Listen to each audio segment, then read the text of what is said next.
धर्म, कर्म, विधि विधान और ज्योतिष की सटीक जानकारी पाने के लिए YouTube चैनल जीवन दर्पण को सब्सक्राइब करें और हाँ, अपडेट रहने के लिए बेल आइकन दबाना ना भूलें।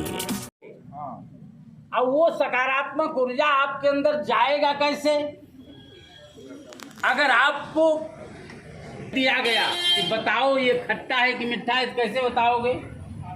जब तक खाओगे तब नहीं, तब तक बताओगे तो खाना आवश्यक होता है। ये एक पॉइंट हो गया।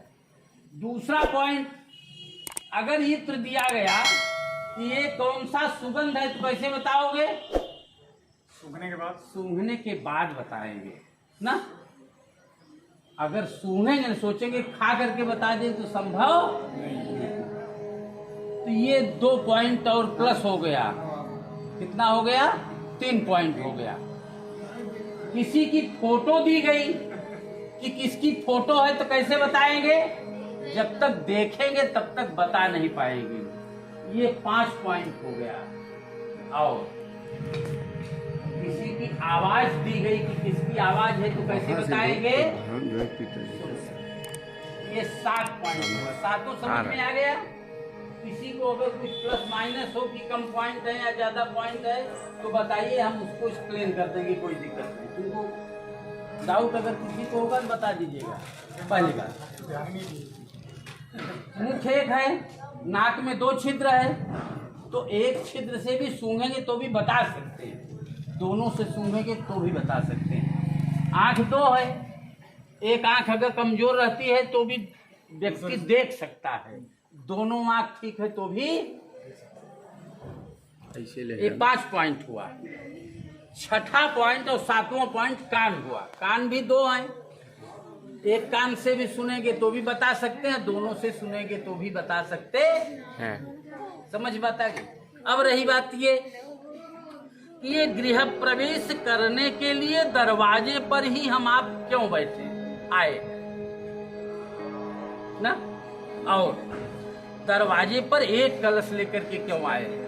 क्योंकि अंदर कई कलश हैं, अंदर कई कलश रखे गए हैं, लेकिन सबका अलग अलग विधान बना हुआ। सबका अलग अलग विधान क्या बना हुआ है? ये जो कलश है, इस कलश को वर्धिनी कलश कहते हैं। पिताजी आगे ये जो कलश रखा गया है, इस कलश को वर्धिनी कलश कहते हैं। वर्धिनी कलश वो चीज है, वर्धिनी कलश वो चीज है कि इसको लेकर के प्रवेश करने पर हमारे आपके कुल खानदान की वृद्धि होगी, पुरुषार्थ चतुष्टय की वृद्धि होगी। क्योंकि शास्त्र ये कहता है कि धर्मार्थ काम मोक्षाणाम यस्यै कोपि निविद्यते अजागलस्तमश्चैव तस्य जन्म निरर्थकम। जिस मनुष्य के जीवन में धर्म, अर्थ, काम और मोक्ष, ये 4 पुरुषार्थ प्राप्त करने की अभिलाषा न हो, उस मनुष्य का जीवन बकरी के तीसरे स्तन के समान व्यर्थ माना जाता है। कहने का तात्पर्य ये कि अपना अगर आवास हो जाता है तो व्यक्ति पुरुषार्थ चतुष्टय प्राप्त करने के लिए विशेष योग्य हो जाता है। अपने घर में, हर घर में करोड़ों रुपए लगा लीजिए, लेकिन जब तक गृह प्रवेश वास्तु शांति नहीं होता तब तक व्यक्ति को पूरी तरह से बेनिफिट नहीं मिल पाता। और 8 प्रकार के दोष बनते हैं मकान में, जिसको अष्टशल्य दोष कहा जाता है। वो 8 प्रकार के दोषों को समाप्त करने की विधि, 8 प्रकार के दोषों को समाप्त करने की विधि यही है कि वर्धिनी कलश लेकर के अब आप प्रवेश करते हैं। जैसे मनुष्य और देवता में अंतर क्या है, ये आप अच्छी तरह से जानते होंगे। अगर नहीं जानते होंगे तो सुन लीजिए। मनुष्य को बुलाना पड़ता है, अब बार बार कहना पड़ता है, लेकिन मनुष्य उपस्थित नहीं हो पाता। समझ रहे हैं? संयोग जो होता है होता वही। अभी आपके सामने देखा है, आपने चर्चा किया है। अब परिस्थितियां कुछ ऐसी होती हैं कि उन परिस्थितियों में अनुपस्थिति भी आवश्यक बन जाता है। क्योंकि शास्त्र ये कहता है, और देवताओं को, किसी देवताओं को बुलाना नहीं पड़ता, सारे देवता बिना बुलाए आ जाते हैं। क्यों आते हैं, कैसे आते हैं? कि दैवाधीनम जगत सर्वम मंत्राधीनम तु देवता ते मंत्रा ब्राह्मणाधीना तस्मात् ब्राह्मण देवता। सारा संसार देवताओं के अधीन है, वो देवता मंत्र के अधीन और वो मंत्र ब्राह्मण के अधीन। यानी वेद पाठी ब्राह्मण जिस स्थान पर वेद मंत्र बोलता है, देवताओं को बुलाने की जरूरत नहीं पड़ती। हमारे आपके गांव के लोगों की तो एक सीमा निर्धारित है, हमारे आपके गांव के लोगों की एक सीमा निर्धारित है कि कितने लोग हैं, कोई छूटने न पाए, सबको निमंत्रण दे दिया जाए। लेकिन देवता बहुत,